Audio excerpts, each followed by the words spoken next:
की बैठक पर प्रधानमंत्री मोदी का वीडियो संदेश, आइए सुनते हैं।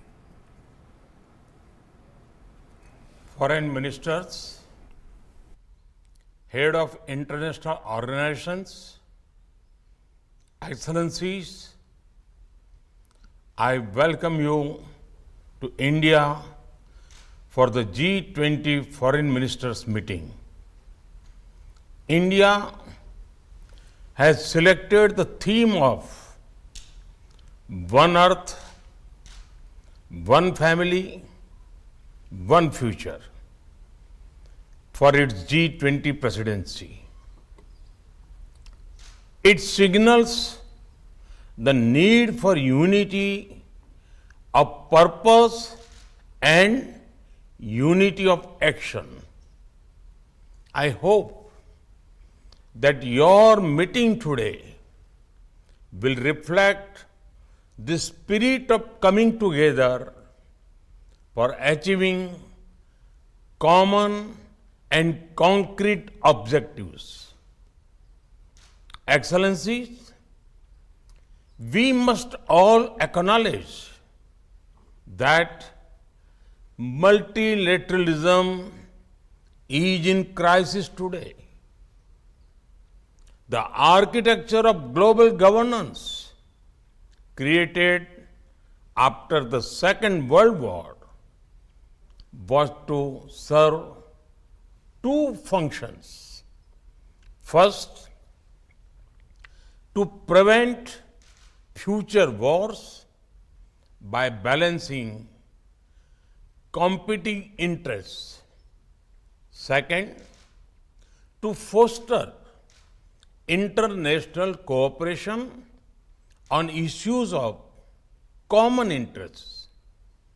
The experience of the last few years, financial crisis, climate change, pandemic, terrorism, and wars clearly shows that global governance has failed in both its mandates.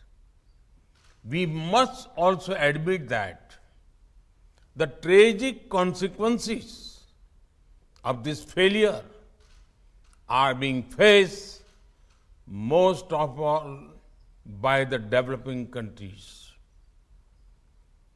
After years of progress, we are at risk today of moving back on the sustainable development goals.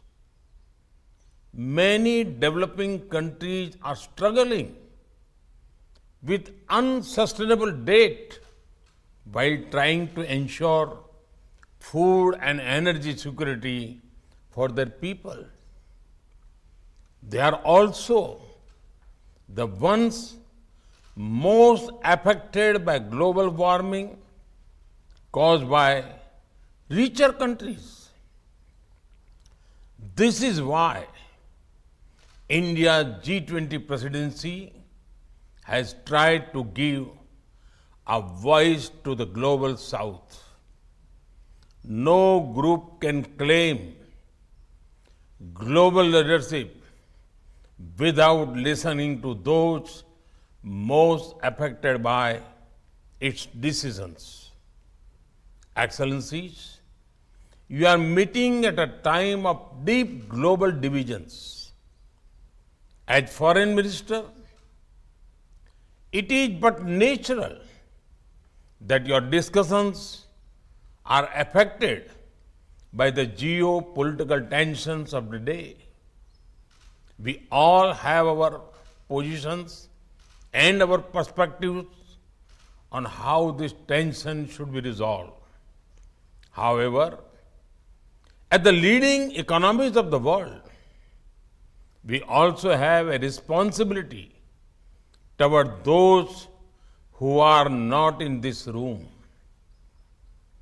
The world looks upon the G20 to ease the challenges of growth, development, economic resilience, disaster resilience, financial stability, transnational crime, corruption, terrorism, and food and energy security.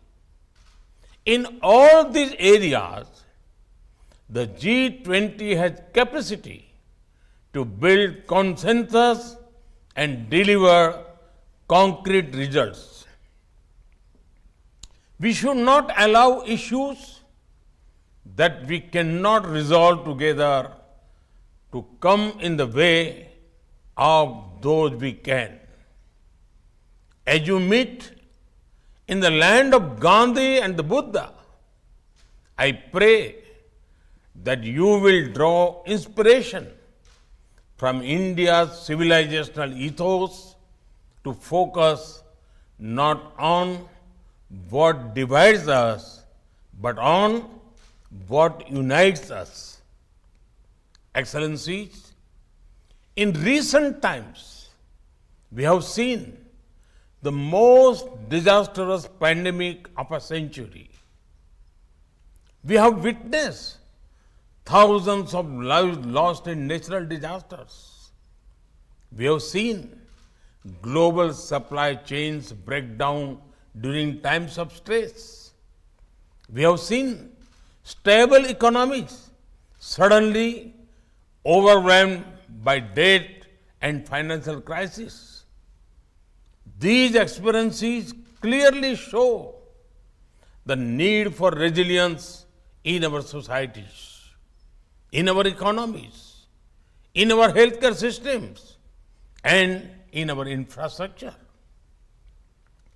The G20 has a critical role to play in finding the right balance between growth and efficiency on one hand and resilience on the other.